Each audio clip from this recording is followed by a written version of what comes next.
deefaysta didibkiina maaraysta dhambalkaygu waa baaqe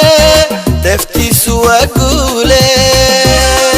barnaamijkan iyo waxa uu ku saabsan yahay iyo cidda soo qaban qaabisay wax yar oo dumar haddii aan ka samayno waa urur la yiraahdo Somali Dialogue Center waxaan macnihiisu yahay xarunta wadahadalka Soomaalida waxa iska laha fikirkeeda wariyaal Soomaaliyeed oo ku kala nool daafaha caalamka waxaan ugu talagalnay barnaamij aan dadka Soomaalida aanu ugu talagalnay inaanu ku wacyi gelino isla markaasina aan soo bandhigno dareenka dhabta ah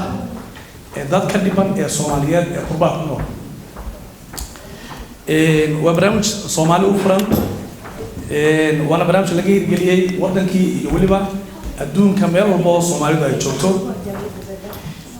inta badan waxa aanu ku hawlanahay barnaamijyada la xiriira arrimaha bulshada oo ay ugu horeyso in dadka loo sameeyo lana soo ogaado xogtooda dhabta ah dhibaatooyinka ay ku qabaan qurbaha oo iyadu noqotay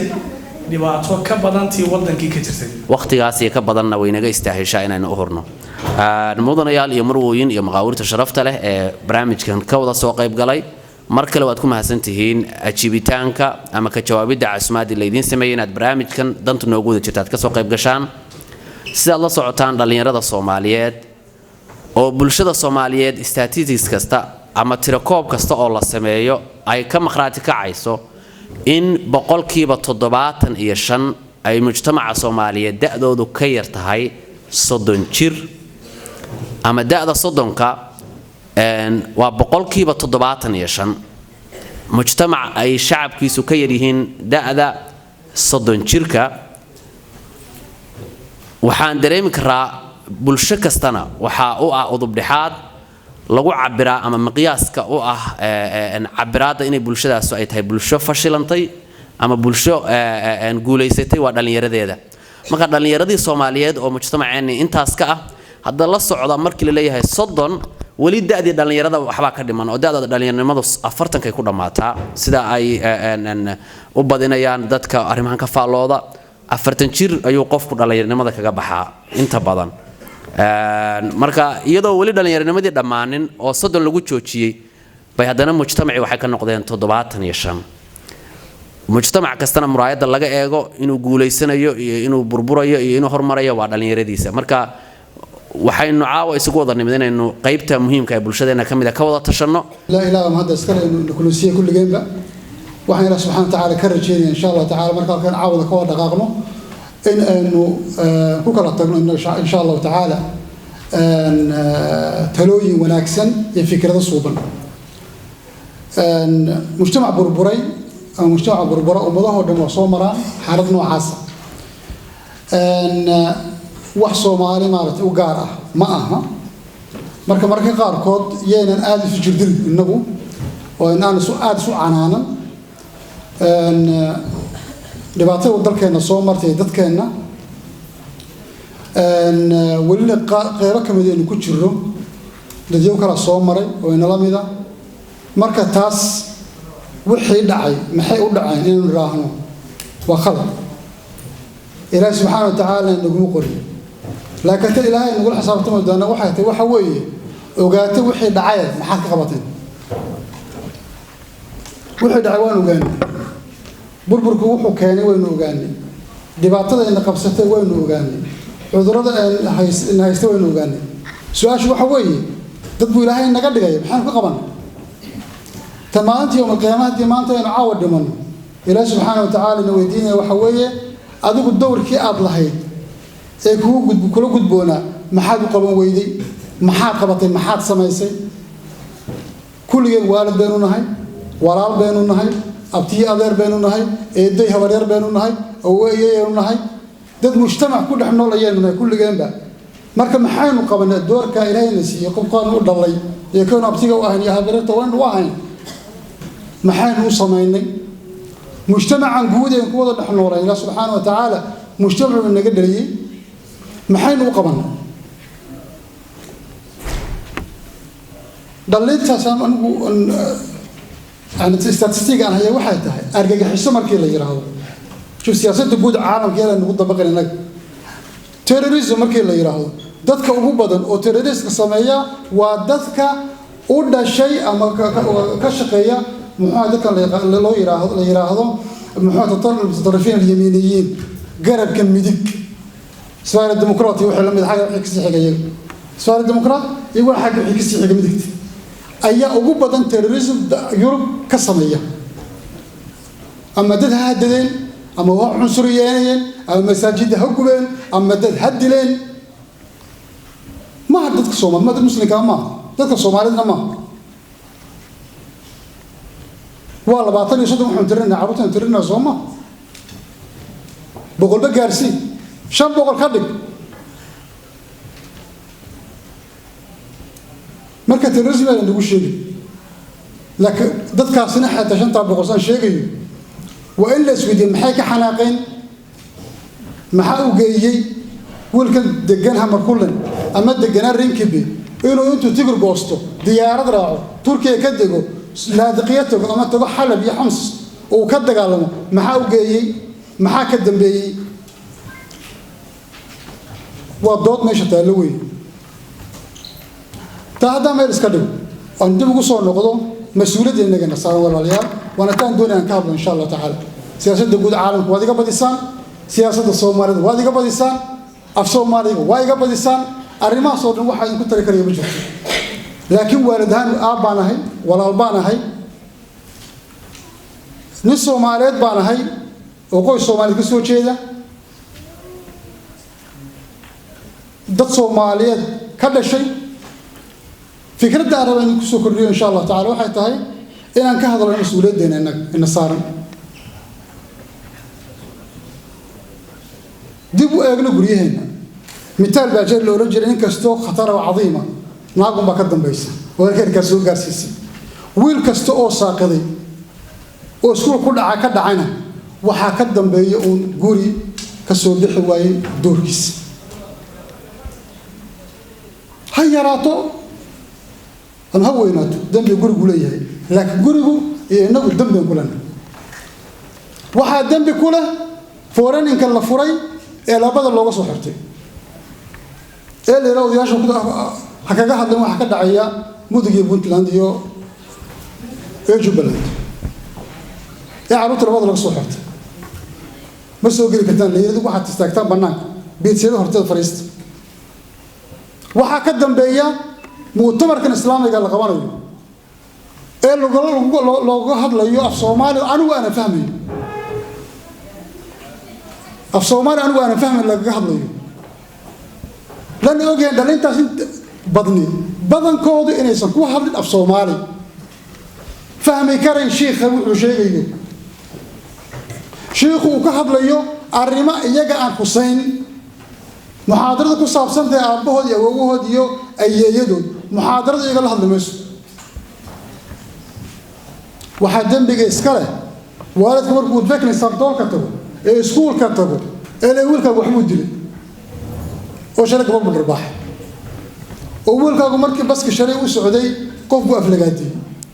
أول كابو امتحان كي بده بين حسابته هو كل حاجة السوق فرح سن وقص لايه وقول اسكال هذا لا شيء هذا محاولة كان حروته وطريقه محويان حول كمان قبل كريم حامل سمعنا شعر رنله هو الصومالي أو شن كير الشام جبته رالي هذا ولا ينا كون دعون شن عرورة طبعا عرورة يلا بقول بنا دقنا هي ماشان كو سو wada korro kulliga oo ogna labada qol waa badan yihiin waa qasab kaasal weyn dadku ardayga seexanayay markaas 10 ka dhashay 10 wala sha dhashay kulan wala waliba oo bariis jay la cunay subhan isku loo kala laakiin markaad ado wiilkaaga 20 jira وكوسو هذا لو يتوقع هبنيو سبحي وصل سكول تجين شقنا تجين أبى تهاي هويا تهاي محاكم فكر مسلمين ما بيرو فري ما يقولون يا مسؤولية دين مسكليه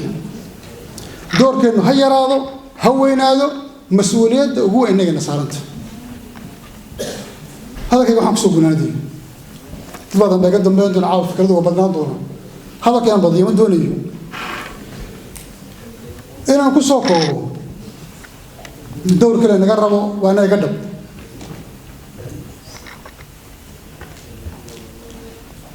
dad wanaagsan baynu nahay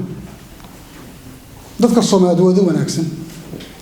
waa dad fiican hadda markaan soo soconaa aabay baan la sheekaysanay gaariga ku soo soconaa xaafad shirka markii arrimaha qaabka baan ka wada hadlaynay wuxuu yiri marka qofka markii la weydiiyo maxaad haysataa walaal afartan aryan haystaa afartan gaariga waxaan ka masruufaa hooyada afar caruura iyo hooyadood كو مرتدنا وكسورة قف في الضيف وإيه ما دام مرتيه إيه ماذا نفر وقلا وريبة أفرتك حبه تطمع حسن معي ما أنت إله ملايين من النسي أيوة توني كلا دقة الدارة الله لسه يقوليها الله يستو يذهب قال لك شيء مت صومالي صوم مرتد ما هي ولا جينا هالك سنة كنت أغني هاي إن عرور تاني أنا ودلي يجيلك بحجامك لعقت محينا درت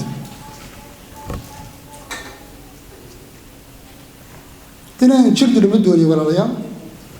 لكن تضويت وسنة هو حق شقيني والد لكل مي والد كان تضويت وسكور لكل مشري والد هذا اسم الله والد باكر ورنس ملك أقول مشري الساعة أفري طبعا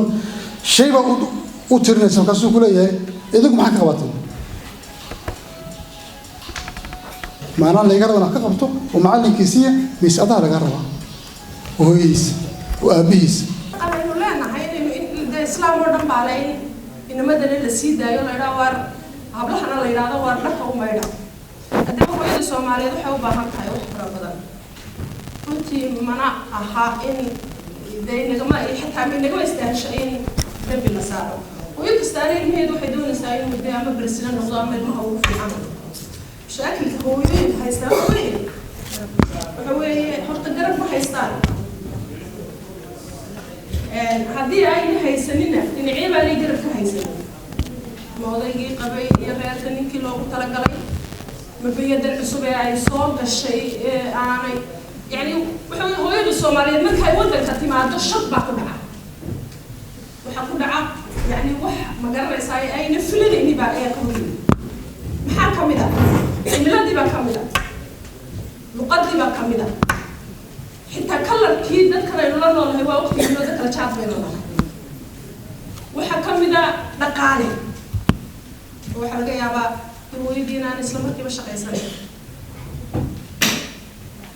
وحيا رب بدن بقى هذا بقى كينيا فكتور الفرق بدن بقى كينيا إن هو يدي صوماليين ما أنت هدي لا تريد مركز صوماليين إنتي أيا رنتي أنا مسكحلو دبالي تاجرين ونمبر فرق بدن وأنا حاولة إن أنا مكان كذا هذا كريني statistics كيدينا الله هيو مركب حوي وحن شعله هو يكستو Soomaaliyeed oo halkan fadhida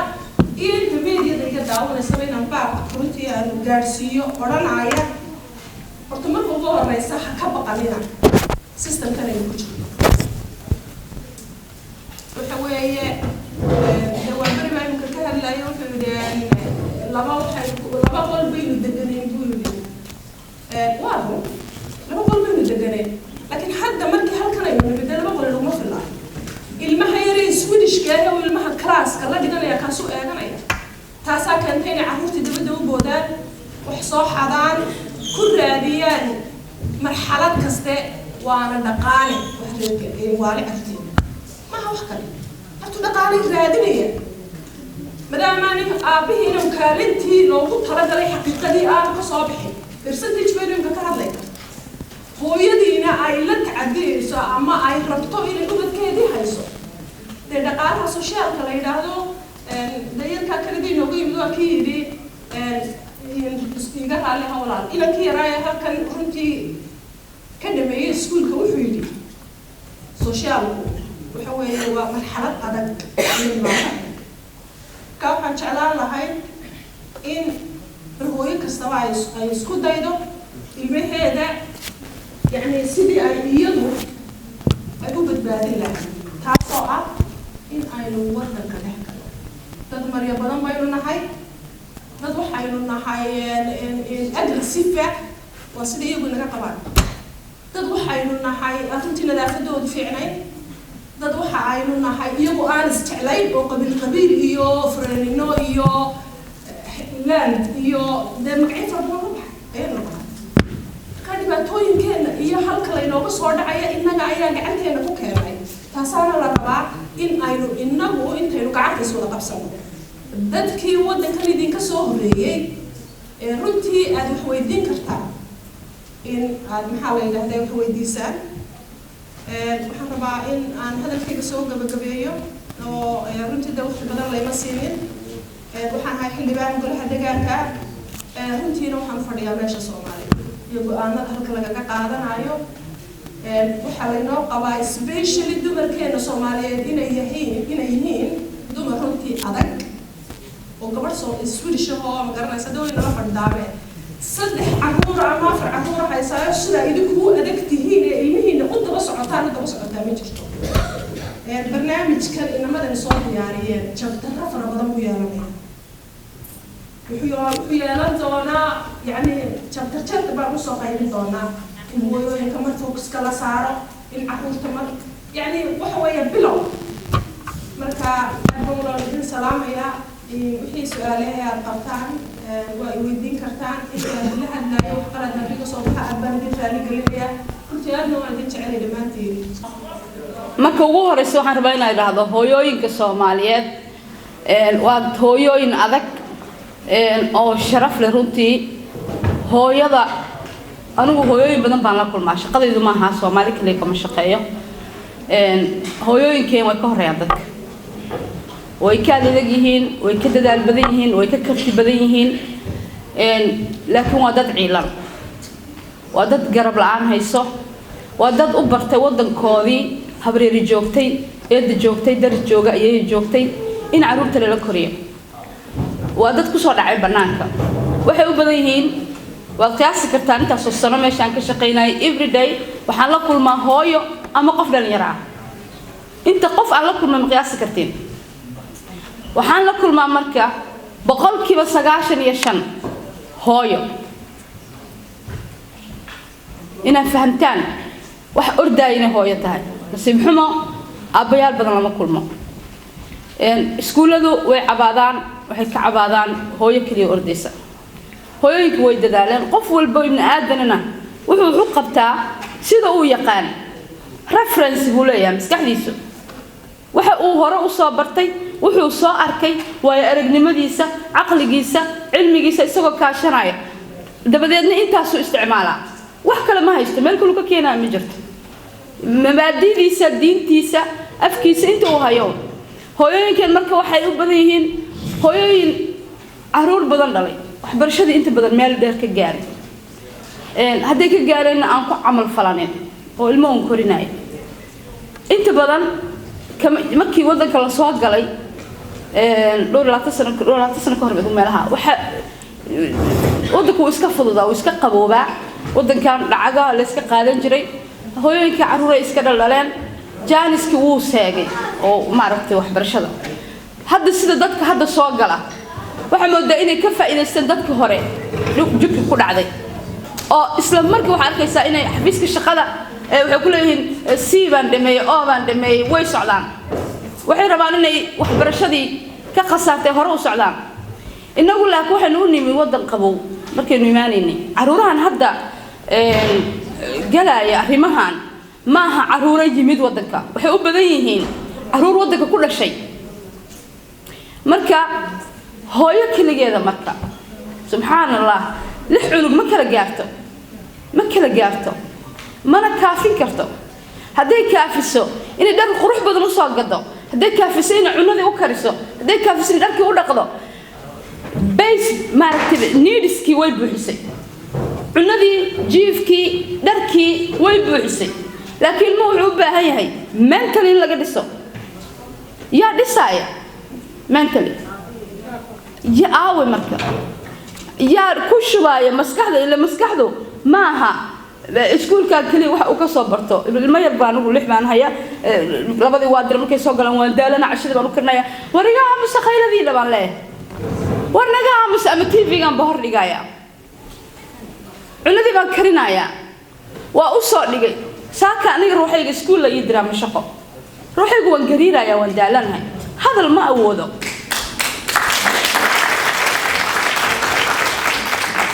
marka wiilkaygii 17 jirka ahaa wiilkaygii yaraa haddaan 3 helay yaa u islaamay wiilkaygii yaa u islaamay wiilkaygii walaal ma haysto aabba ma haysto adeer ma haysto aabbihiina dhaqaaq yaa u islaamay ma nihin dad is-organisaareeyey adduunyada oo maaragtay ururada kaleeto waddamada kale waxay leeyihiin ururo ay aaminsan yihiin dhibaatada inagayna haysatee qaybiska iyo qabiilka cudurkan inagu dhacay dadka kuma jiro waa waddan taasi waxay u fududaysay inay yeeshaan meelo yaryar oo ay dadkooda luqadooda ku baraan dhaqankooda ku baraan oo ay keenaan waa dadkii ajnabiga ahaa kuwii waddankan u dhashay daagiska markii la joogo bay waxay leeyihiin din doctor yilar min doctor halkaas waxay ka raadinayaan inay ilmo saaxiiba u helaan markay arkaan in waalidkaanu yahay mid iyagoo kala ah oo nadiif ah oo shaqaysanaya waxay leeyihiin min doctor kan bon trafas waxa kaliya karta waxay rabtaa inay reedan dogis ka soo bilowdo oo ilmihii isku wadaan ilmihiiba isla cusumayaan xaflada isla geynayaan dabaale isla geynayaan waa hab lagu difaaco ilmaha oo lagu ilaaliyo inagu ma leenahay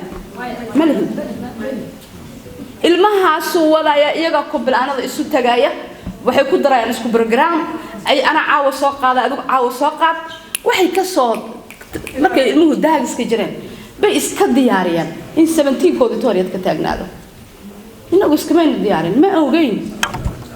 waynu dhex fadhinaa kaliya baddi baynu dhex fadhinaa magaalada Yatubur oo magaalada anagu aan deganahay inay tahay magaalo ay dhowr jeer dhacdooyin kala duwan ay ka dhaceen oo ku saabsan dhalinyarada Soomaaliyeed oo dhibaato dhexdooda isku geysanaysa iyo ayaga laftirkooda oo dhibaato loo geysanayo waxaad la socotaan in dhowr jeer hore wiilal Soomaaliyeed u dilay xaafadaha Beerqoon Biskogan Angred iyo magaalada Bartamaheeda waxaan la soconaa in wargeysyada waddankan ay inta badan qireen ama ay sheegaan in dhalinyarada ugu badan oo waddankan ka tagta ama Sweden ka tagta oo meelaha kala aada inay ka mid yihiin dhalinyaro Soomaaliyeed oo reer Yatubur ayagoo ka dagaaltaga meelo kale waxaan la soconaa in si guud saxaafadu ama qolyahan magaalada ama kaamunka haysta ay si guud arrimahaas ay u dayeen inay Soomaalida kaga wacyigeliyaan haddaba waxaan rabaa inaan dadka indhaargaradka oo meesha jooga aan weydiiyo maxaa sabab u ah in dhalinyarada Soomaaliyeed ay xilligan oon ognahay in meelo badan horumar dhalinyaradu ay ka taaban karto la gaaray in haddana dhalinyaradeenna reer Yatubur ay si gaara barnaamijyadan dilalka iyo xagjirnimada loogu tiriyo xildhibaan waa beri baan su-aashaas ku horumarinaya بسم الله الحمد لله والصلاة والسلام على رسول الله وعلى آله وصحبه وسلم. مركوارهم أريد قريب كلمة واحد نقول هذه هي المقام. مركا كيلو في كيجي كان بالوين تبع سؤال إنه وصل لنا حرتين ودقنا. لكن أسباب كلها كان وجه. يلو بدأ كان وجه إنك مركز ثلاثة الناس يكون في يوم في ملايككم. استجمات يصير وحلا يراها. الناس كسر مو نكسر. ومدينا دور سنة كوبا وحال كل موضوع شقيستان بقولكم سقاشن انت مش شقيستان جات كيرنا دوما كوضوع هو مش شقيستان ولا كويستان استعملت سير مونس انت زواجرتا دور ريرا واجرا نوع نقدين تاني waxa keenaysa laba shay mid jahliga keenay aqoon darra keenaysa qofku waa dhalinyaro aqoon ku filan ma haysto wala shay seegisi هذا واحد ترك الوفار ورده المياه ممكن فارق ليه قف كسر قشون كريه وحام فارق وجه قف كنا مع قشون كريه مرجع ما نقدر نقول العقل وحافظ كوارك سوى شيء يسي ونقول العقل هذا ونصاص قرون يا شو اسمه أما نقدر الشيخ بين الأرتوجة oo ka dalaalaya ilmo miskiina siduu dhib u gelin lahaa marka dhibaatada marka jirta taas weeye arrimahaasna waa inaan naqaano in ka hortagno oo eegno caruurteena xaggee wax ka keenayaan wax laga tala youtube-ka tahay wax laga tala meel kale tahay laakiin in la socdo in muxuu ahaaye la eego in la baaro stigmatisaniga laga dayo خاصة كنا نجي لا وهنشعل إن شاء الله تعالى أنا أنت أنا سمعت ما أنت قف كمدو واستنسيب واضح ودي قف عدالة وحال واحد لا هتوقف ودي قف عدالة تقول ما دام سكت الحين أظن سوق هذا الكتاب مرة كيف بحسب لك عربي ويقول لك كمدو واستجماتيسيري من نبوة نفسه مركز جزاكم الله تصور مرة صاروا هذا ما حنقصنا أكبر ما أردت هاي السؤال سبحان ربنا لنا محمد آدم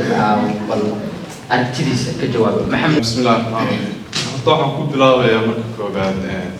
سدو حلبان كشاقي وحسوان إنا بنو مركا نبتا إنا وحوين أي نكرقنا مع صومالي كليا قصيصة انت أي قصيصة هدين أمي ما نصوابها محاكيني كو أولنا وحوي والغا هضلي لكن kan koowaad waxa weeye waxaan ku guuldaraysanay tarbiyadii oo asaaska ahayd oo cunuga communitykiisii intuu yaraa waxyaalo baahi badan buu haystay cunugku markaynu taa ku guuldaraysanay natiijadu saan oo kale imaanaysa marka taas baan leeyahay mar labaad maanta waxaa laga helay mas-uuliyaddii marka inaynu qaadano weeye oo diinteenu siduu nabigeenu leeyahay qof kasta waxaa la raaciyey محل يراهدا شيء قاسنا وحاوي ولا حسابتم كلكم راعي وكلكم مسؤول عن رعيته مركا والدين تكون مسؤوليتنا إنه قاضن مرهرة إنه كبر إنه بلوغا إنه حسحنه يعني هذا التولى وحد عكنا مركا نتيجة إنه افتعانات هذا مركا وكل ده سنة تاسو كانت مركا اللي يرادي إنه وحيالك الدوان هاي قلين وحرف طبعا نقطة حاجة ما نقطة أما دنبيك لأنه كل عين تاوى ميجا كروبات كل كلا وعن سلايح وحاوي اللي يرادي أو حوجا قلين مانت برشدي قيب كقاطع صابت برشد إنه تجنى هاي وحالها اللي هنا مسكوتين يسكودان يسكودوقات هاي لكن وحي هرب ضد وأساسيات كنرش عن مسكوجان من هاي بعشرة وسدا إنه كفى إليسن كرو لكن كمان إنه فائديسن قيب وكفى إليسن ما به كرنو كمان إنه ذا فائديسن لكن قيب تكله وكفى إليسن معناه وحي قاطين وضدي كله مركو حنوصلنا إن شاء الله إني مارك تكسر نقلان تن قدام بيسون أسلايا تصالح ومغيرية تصالح قفك عن كل ديان لهاي ما أنت كو إن بدو حلقة الله يدي قفك واردين سو كل ديان يا وريجي وحلو مسوي يشري وحلو تربية يشري هذا كله جسوا بنا برشدي وقفك في سنة يا وكل ديان مركا إن شاء الله حنسلايا هيدا اللي يرد إني تسألون في عنها هلام بسيط رمضان وكله وضد أي كل ديان كران ومنطقة نورش كوكو ليستي إني أركان تانا وحي وكاني كده إني حوالي يجبك iyo ama maxalli waxyaalaha tirada badan oo xumaanta maanta la tirinayo qofna uma fiicna laana qofku wuxuu u baahan yahay wax inuu tiigsado marka insha Allah isaga baxayaan safiya isla su'aashi xaqeena u badkeeni inuu iminka ay darooga iibiyaan leys dilo oo inaga lafteeni mashaakil badan ay naga dhaxdhacaan waxa keentay taa baahi fara badan oo qofnaba aanu indhaha ka qarsanaynin waa economy ودقالي حوي المهيرة وحتار قرينيا سيدي ودقالة كهلي بها في المدى يمكن نمدو إنه تستجيل هدي الهستوري سلا سعتان معك خرستين ميديا ده حل يسكت المال بالله صار دعي العكتي لقيب سنة يبلا مهي لقري أي اللي يسكت له مركتا هدي أي رنتي أي أبويناتي قدب كوبوين إنه دقالية هاي هل كان جوابتي إنك يسسيناي إنه يكبح وحوي ككعنو إن محلي هذا يفرقة وأي مشقي صنّو سمرك عرورتيني أيوه هلا نقالي أنت بدلنا عرورتينا وحبابية عرورة جانبه وأي رنتي الصومالي تدقنوا مالها دروغة إنه هو إنه واتشاكا لكن عرورتيني هل كمان تمريان كوان هي شلي كسوق غريبة قاركون كشيكين وحيالها قاركون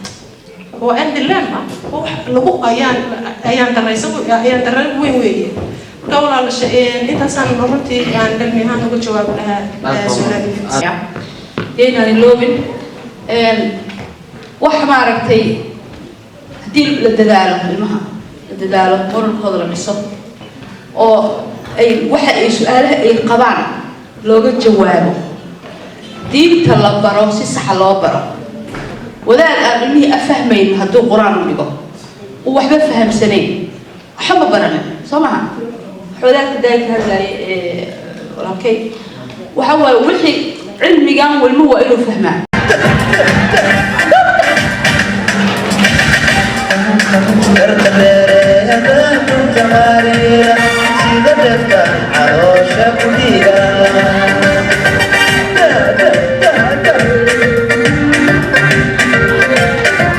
Yeah.